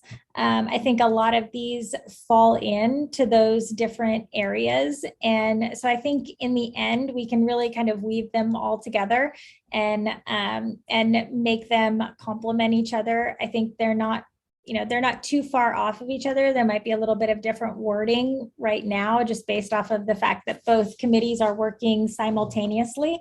But I think in our final, kind of final iterations of both the champion profile and our strategic plan, a lot of that language can kind of be complementary to each other in both of them, or kind of intermixed into both of them. So I think Stephanie and I are both on both committees, so we can try to kind of make sure that they're both going parallel to each other. Perfect. Minimally, I don't want to drive staff crazy with like 2 different frameworks, right? So thank you. That sounds perfect. So the champion profile is kind of like the outcome of where we want to be. And then the strategic plan is, or at least, parts of the strategic plan are how are we going to get there? And then, the other part of the strategic plan is, kind of looking forward, what are some additional, additional things that we can put in place to even improve it for even more students. Excellent. So I think this is sort of what I think would love to get every board member's participation in this, is to say, what's the best way to, I think, Amy, Member Smith, you talked about alignment between board committees, but, we don't have a forum for all 5 of us with the staff to sit down and say, hey guys, does this all make sense, right? And I don't, the last thing we want, the committee structures will fall apart if members not in the committee feel disjointed from the work that's happening. That's never the intent, but there's never enough time in our board meeting, right? Like I'm rushing through this to try to get it done before 9. And so it'd be excellent to have some ideas on, it looks like, remember Travis, you suggested a study session. Maybe it's something like, when we finish these worksheets, and maybe the strategic planning committee gets a chance to kind of vet this through a little bit, come up with that first round of suggestions. And then we bring these worksheets along with some kind of an investment profile saying, here's how much it's roughly going to cost if we launch these initiatives, which then we can sit down and say, okay, here's what the Academic Outcomes Committee is saying in terms of what a student archetype is.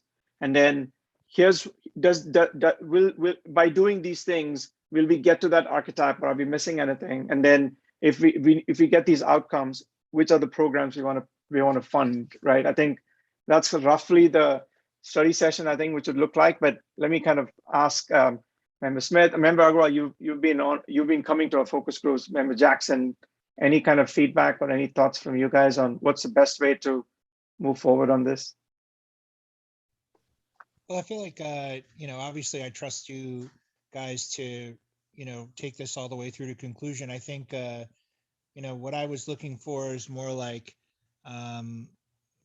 in marketing, I think they call them personas, the idea of taking a champion and making drawing some characteristics out of that. How do we define success, and what does that look like in high school and beyond? And then being able to address some of the lacks that we discover, so if we say, hey, they're a level 5 citizen, and there's all kinds of citizenry things that we can do if that's something that we discover, even in our own communities. I mean, OPA is terrifically disruptive. We bring in hundreds of vehicles twice a day to our neighborhoods. And so if we were out there picking up trash in the neighborhood or painting curbs or doing whatever, lots of things we can do.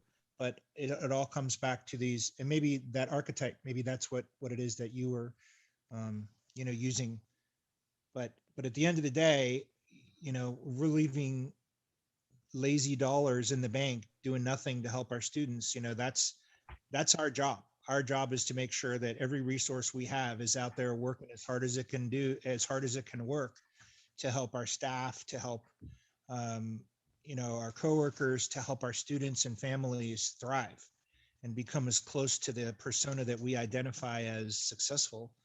That's our charter. And so I don't envy the position that you're in, but I do know that there are methods and tactics that can help us spend dollars that are in conformity with however we identify, factors of success. And it sounds like that's what's happening there. So I'm just excited to watch the process and see it move along. I like the idea of, in my perfect world, is that we would have, when we have our budget discussions, that, we say, this is how much we want to spend on core, this is how much we want to do for our future for these kids. I want to make sure that when we do this, that we have some kind of a, I don't know, almost like a budget that says, we're gonna spend this amount of money over the next 2 to 3 years, and we're gonna strengthen the core, fix the problems that are at our current schools, because we need to fix what's here first. And I want to look at the future as well. But I think there's a fine line. I want to spend our money for sure on the kids. And I think there's some quick hits. I think that there's some things that we could just do that would make a difference right now.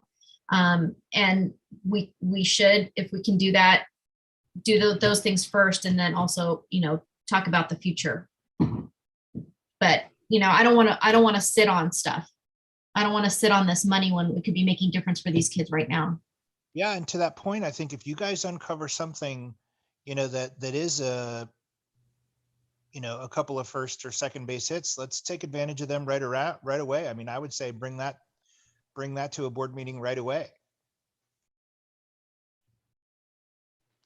Yeah, I think that was part of the point of this worksheet. But if you ask me personally, I would say we should ask Mr. Parley, what does he need to fix the infrastructure? If there are wish lists that he has in terms of playground equipment, right? Maybe we should seek feedback on, hey, this campus, are the playground equipments up? Because now is the time the kids are coming back to school. So that's sort of one way to think about it. I think, everybody will have like a wish list. I mean, I think, if we have general alignment that, hey, this is something we have to go, it doesn't matter. I mean, this is something that's going to be rise to the top of the list anyway.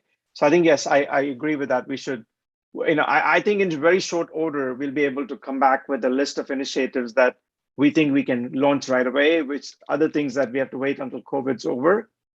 But yeah, I agree. If the staff, if Mr. Bali or Dr. Kran or Dr. Henry, if you guys say, oh no, but listen, I mean, if I had another $100,000, I would do this. Then yeah, let's talk about it. Let's get that in.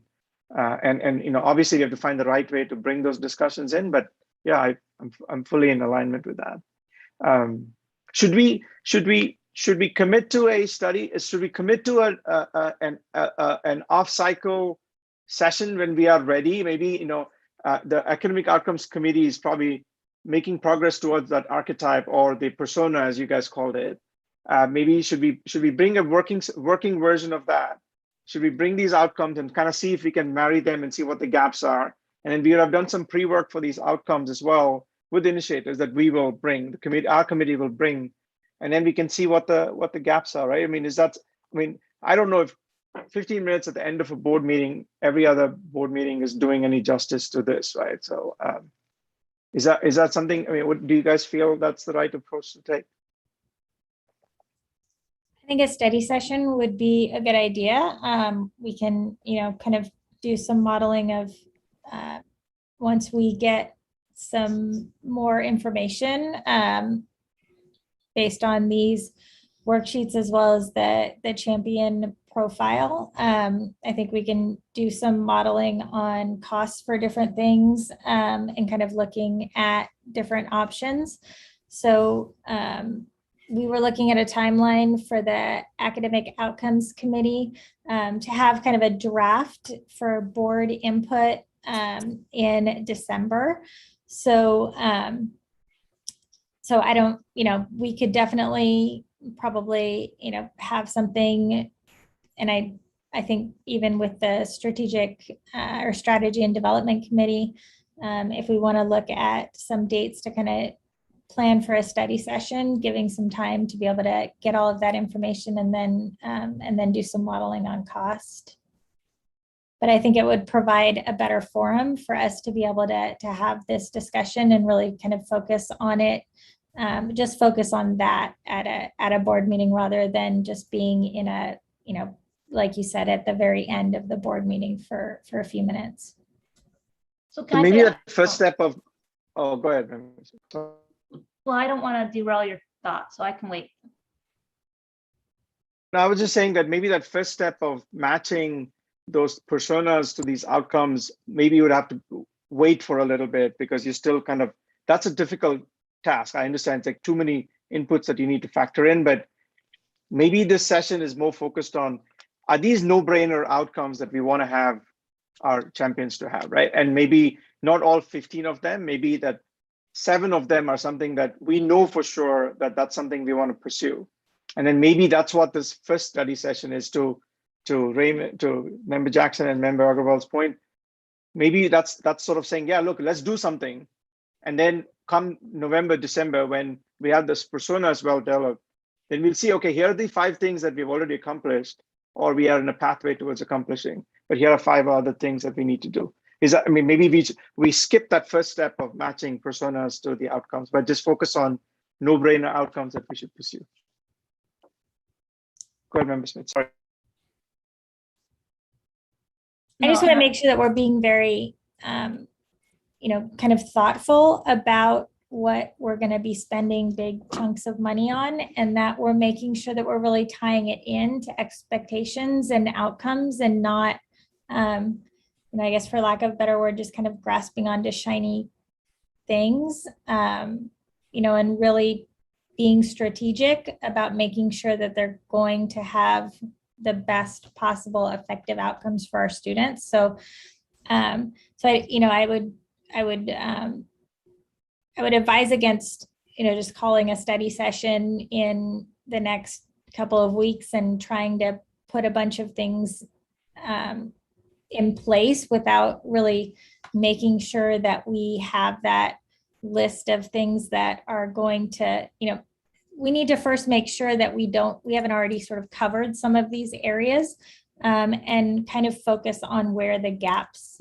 are, so that we're being really strategic about what we're spending money on, and we're making sure that it really is going to meet those needs and those gaps that we have for our students. Because I think we're right at the beginning of the year, and we have implemented a lot of different things, and we have a lot going on. We have increased staff, we've increased our funding for STEAM, and so all of these things are just now getting implemented.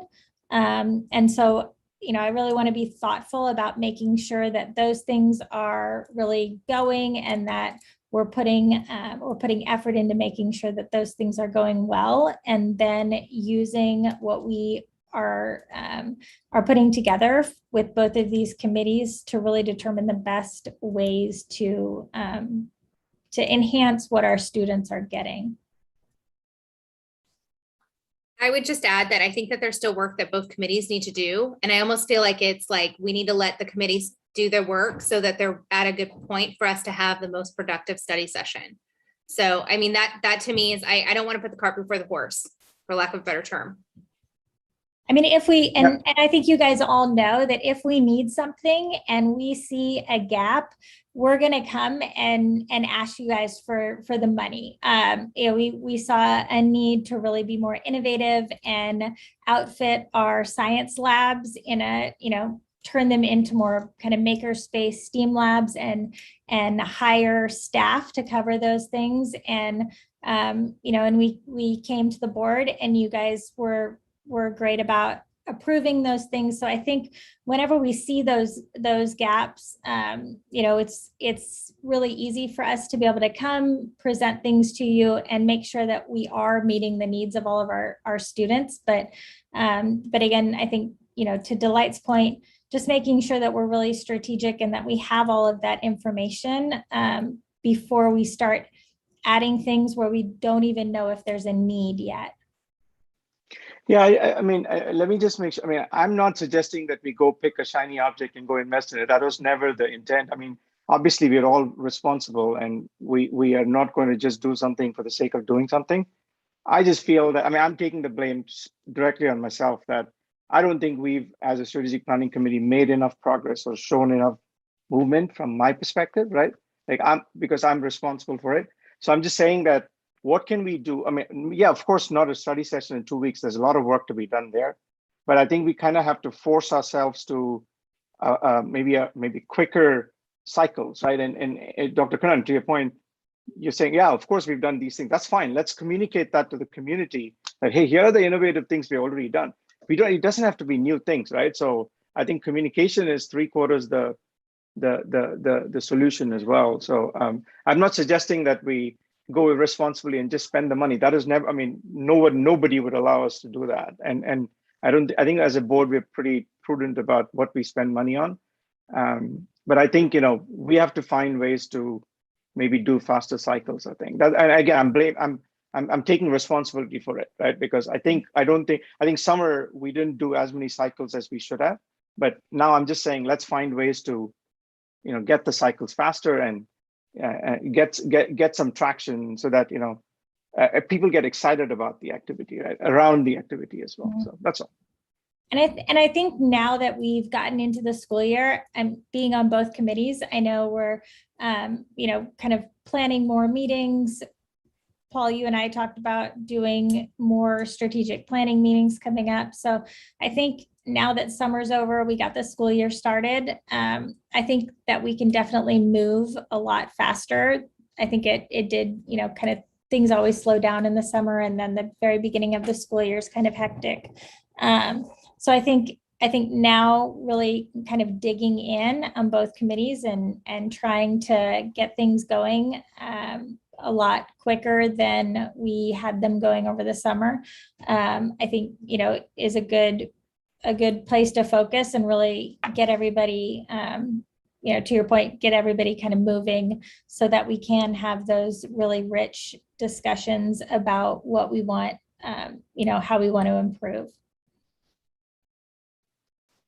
Member Smith, you wanted to say something? Sorry, I didn't mean to cut you off. No, I've kind of lost my thought, or it's gone in so many different directions since then. But overall, yeah, I think that I'm hoping that Academic Outcomes Committee is getting to the point where we're close to having some, being in a good spot to really engage with your committee and where you're at. And I know probably we're part of the holdup as well, based, on what we're seeing and what's needed to move forward. But I do think it can't be underestimated that it's one thing for us, we're picking or looking at characteristics and things like that. But then the next level we have to go through is, what does performance in these areas look like? How are we going to measure that? And to make any decisions, then need to know what are our baselines in those areas to know where do we need to improve, right? And then to me, that's where we get strategic and how we're going to invest dollars and where we're going to prioritize. So that's going to take a little bit of time, but we're hoping that, be to a draft of that stuff kind of by the end of December-ish, right? So I think it's soon now at this point, because we're almost at October, but yet at the same time, I want to honor and listen and hear and move whatever you need us to move on faster if necessary, so we're not holding you up as well.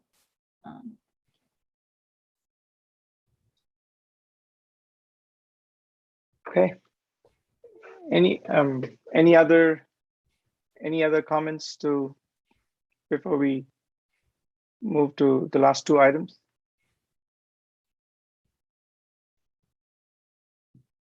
Okay, so item number 13, community input on non-agendized items. The public may comment on items not listed on the agenda that are within the legal purview of the board of directors. Do we have any community input on non-agendized items?